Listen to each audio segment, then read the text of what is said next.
Hello friends, हमारा आज का टॉपिक बहुत ही इंटरेस्टिंग है। व्हाट इज सबकॉन्शियस माइंड और क्या हम इसको ट्रेन करके अपना फ्यूचर चेंज कर सकते हैं? Let's begin. Nikola Tesla, Albert Einstein, sir Isaac Newton, ये कुछ ऐसे साइंटिस्ट थे जिन्हें सबकॉन्शियस माइंड के बारे में बहुत कुछ पता था। That's why they became so successful. ये बात है 1825 की, जब डॉक्टर प्रोफेसर फ्रेडरिक काम कर रहे थे अपने केमिस्ट्री की लैब में। लैब से बाहर निकले और मौसम बहुत ख़राब हो गया था, बिजली कड़क रही थी। उनके सामने एक ऐसा दृश्य आया जिसे देख के वो हैरान रह गए। एक सांप जो मानो अपनी ही पूंछ खा रहा हो, ऐसा दृश्य उन्होंने अपनी आंखों के सामने देखा। एक्चुअली फ्रेडरिक ऐसी रिसर्च पे काम कर रहे थे जो केमिस्ट्री की पूरी दुनिया को बदलने वाला था। फ्रेडरिक ने अपने सबकॉन्शियस माइंड का इशारा समझा और वो समझ गए कि ये स्ट्रक्चर तो वही स्ट्रक्चर है जिसको मैं ढूंढने की कोशिश कर रहा था 2 साल से, और उनको वो फेमस स्ट्रक्चर मिला, दैट इज बेंजीन, जिसका स्ट्रक्चर ऐसा होता है मानो एक सांप ही अपनी पूंछ को खा रहा हो। बट ये उनके माइंड में आया कैसे?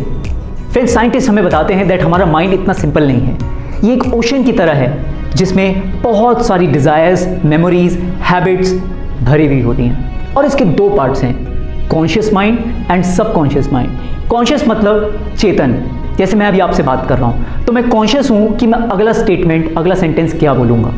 लेकिन जिन चीज़ों के प्रति हम अवेयर ना हो, अचेतन मन से करें, उसको सबकॉन्शियस माइंड कहते हैं। जैसे बचपन से हमें बहुत सारे एक्सपीरियंसेस हुए हैं, हमें कुछ कुछ याद रहते हैं और बाकी सब सबकॉन्शियस माइंड में स्टोर होते जाते हैं। रीइंकार्नेशन की वीडियो में मैंने आपको बताया था कैसे नरेश ने मुशीर अली के बारे में सब कुछ बता दिया। वो मेमोरी उसको आई कहाँ से?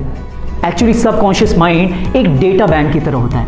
ये एक ऐसा बैंक है जिसमें पैसा नहीं, मेमोरीज, डिजायर्स, हैबिट्स का डेटा स्टोर रहता है। एज स्टूडेंट्स, अगर हम सभी सबकॉन्शियस माइंड को ट्रेन करना सीख गए तो ये हमें एक्स्ट्रा ऑर्डिनरी सक्सेस दिला सकता है।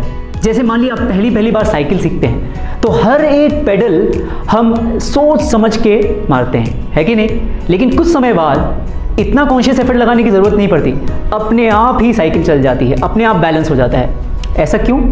बिकॉज सबकॉन्शियस माइंड में उसके प्रिंट बन जाते हैं। सिमिलरली डांसिंग, जैसे डांसिंग में शुरुआत में हर एक स्टेप सोच के करना पड़ता है, लेकिन एक्सपर्ट डांसर फ्लॉलेसली बहुत अच्छे स्टेप्स कर लेते हैं बिना इतना कुछ सोचे, इतना कॉन्शियस एफर्ट डाले, है कि नहीं?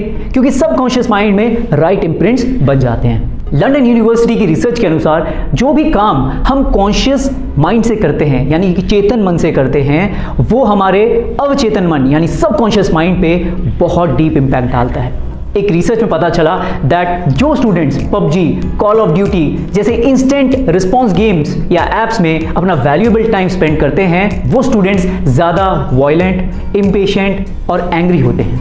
आप समझ ही गए होंगे, कॉन्शियस माइंड का रॉन्ग यूज़ करने से सबकॉन्शियस माइंड हमें रॉन्ग डायरेक्शन में पुश करता है। लेकिन ऑन द अदर हैंड, अगर हम अपने अवचेतन मन यानी कि सबकॉन्शियस माइंड को ट्रेन करें तो हम किसी भी फील्ड में अपना बेस्ट दे सकते हैं। एक एग्जाम्पल से मैं आपको समझाता हूं जिसका नाम है प्लेसीबो इफेक्ट। आप लोग सर्च कर सकते हैं प्लेसीबो इफेक्ट। एक हॉस्पिटल में बहुत सारे मरीज थे, उनको सेम बीमारी थी और उनको 2 बैचेस में डिवाइड किया गया। एक बैच को ओरिजिनल मेडिसिन दवाई दी गई और दूसरे बैच को ओरिजिनल मेडिसिन के नाम पे चीनी की गोलियां खिलाई गई। आप लोग जान के हैरान हो जाएंगे, मेडिकल इंडस्ट्री भी हैरान हो गई कि दोनों का रिकवरी रेट सेम था, बिकॉज सबकॉन्शियस माइंड में उनके ये था दैट हम लोग रियल गोली खा रहे हैं, रियल दवाई खा रहे हैं।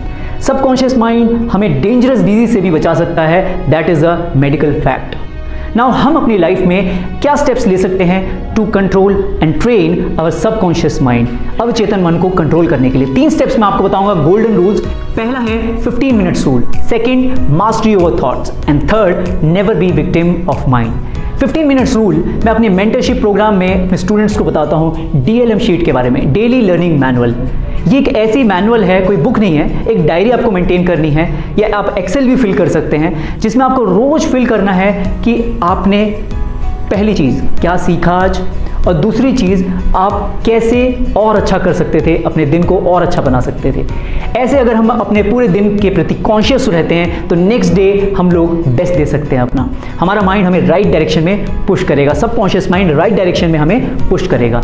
Second is master your thoughts. मैंने आपको पावर ऑफ थॉट्स में कंटेम्पलेशन, थॉट्स की पावर के बारे में बताया था। व्हेन हम पॉजिटिव, अपने गोल ओरिएंटेड यानी कि हमारे लक्ष्य को जो हेल्प करे उन थॉट्स को एंटरटेन करते हैं, तब जाके हम अपने सबकॉन्शियस माइंड को ट्रेन कर सकते हैं। And the last and the most important point is never be the victim of mind. देखिए, ऐसा कहा जाता है दैट मन की जो सुनता है वो क्या कहलाता है? मंकी। तो हमें अपने मन की सारी बात नहीं सुननी है, नहीं तो हम क्या बन जाएंगे? मंकी। लेकिन प्रैक्टिकली इसको कैसे अप्लाई करें? प्रैक्टिकली जब हम किसी डिफिकल्ट सिचुएशंस में होते हैं तो हमें अपने आप से दो चीज़ पूछनी है। First is what can I do now to come out of it. क्या मैं कर सकता हूँ इससे बाहर आने के लिए अभी? And second is what God wants me to learn from this. क्या भगवान चाहते हैं कि मैं इससे लर्न करूं? ये दो चीज़ अगर हमने अपने आप से पूछ ली तो हम किसी भी नेगेटिव सिचुएशन को पॉजिटिव बना सकते हैं और अपने सबकॉन्शियस माइंड को ट्रेन कर सकते हैं। इस वीडियो के लिए बस इतना ही। Thank you all very much. एक और वीडियो है हमारी माइंड पे, उसको भी देखिएगा ताकि आपको क्लैरिटी और हो जाए। इस वीडियो को अपने फ्रेंड्स के साथ आप ज़रूर शेयर कीजिएगा। Thank you all very much.